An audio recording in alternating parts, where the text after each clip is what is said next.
እግዚአብሔር ብርሃኔና መድኃኒቴ ነው። እግዚአብሔር ያበርሊተ እግዚአብሔር ብርሃኔ መድኃኒቴ ነው። ምን ያስፈራኛል? እግዚአብሔር ምእመና ለሕይወቴ ወምንትኑ ያደነግጸኒ። እግዚአብሔር የሕይወቴ መታመኛዋ ነው። ምን ያስደነግጠኛል? እመኒ ሮዱኒ ጸባይት ወመኒ ጸባአኒ ተአይን እየፈራሃኒ ልቤ። ሀገር ተነስቶ በእኔ ላይ ቢከበኝ ልቤ አይደነግጥብኝም፣ በእግዚአብሔር እታመናለሁ እና። ወምስካየ ነውቱ አምላኩ ለያዕቆብ፣ የያዕቆብ ፈጣሪ መጠጊያችን ነው። ወበይንተ ዘይንፈርህ ለማድለቅለቀት ምድር ወለመኒ ፈለሱ አድባር ውስተ ልበ ባሕር።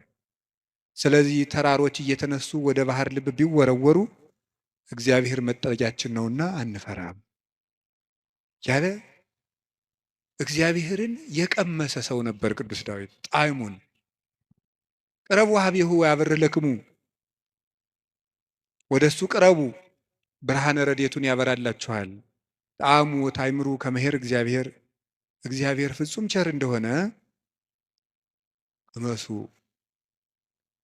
እግዚአብሔርን ከመውደዱ የተነሳ ቅዱስ ዳዊት አሐተ ሰአልክዎ ለእግዚአብሔር፣ እግዚአብሔርን አንዲት ነገር ለመልኩት ወኪያሐስስ፣ እሷንም እሻለሁ።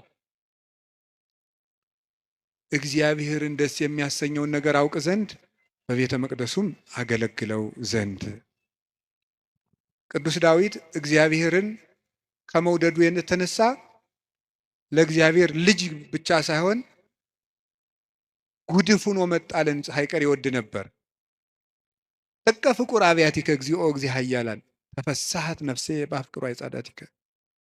የኃያላን መላእክት ፈጣሪ እግዚአብሔር ሆይ ማደሪያዎችህ ቤተ መቅደሶችህ እንደምን የተወደዱ ናቸው። ሰውነቴ ቤተ መቅደስን በመውደድ ደስ አላት። አብደርኩ እትገደፍ ውስተ ቤተ እግዚአብሔር ምንበር ውስተ ቤተ ኃጥአን። በኃጥአን ድንኳን ቤት አዳራሽ ተመችቶኝ ከሚኖር በእግዚአብሔር ቤት ብጣል እንኳ ደስ ይለኛል ይላል ቅዱስ ዳዊት። እግዚአብሔርን አመስግኖ የማያልቅበት ነው። በተስፋ ባሕቲትከ አኅደርከኒ፣ በአንተ አለኝታ አንተ ብቻ ባለኝታ አሳደርከኝ። ባንተ አምኜ እሰክም ወነውም፣ ዓይኖቼንም ባንተ አምኜ እከድናቸዋለሁ። ስነሳም አንተን አምኜ እነሳለሁ እያለ ልቡን በእግዚአብሔር የጣለ እግዚአብሔርን የሚወድ ሰው፣ የእግዚአብሔር ልብ የፈሰሰለት ሰው ነበረ። እንደ አባት ሲቆጣው ብክን ብሎ የሚደነግጥ፣ በፍቅሩ የተነደፈ ርኅሩህ፣ ጠላቶቹንም ስለ እግዚአብሔር ብሎ የሚወድ የጌታችን የኢየሱስ ክርስቶስ ወንጌል ምልክት የነበረ አባት ነው ቅዱስ ዳዊት። ለዚህ ነው የዳዊት መዝሙር በተዘመረበት አጋንንት የሚደነግጡት፣ ልብ ሰላም የሚያገኘው። ስለዚህ የተወደዳችሁ ምዕመናን በጨነቃችሁ ጊዜ መዝሙረ ዳዊትን በጣም ውደዱት።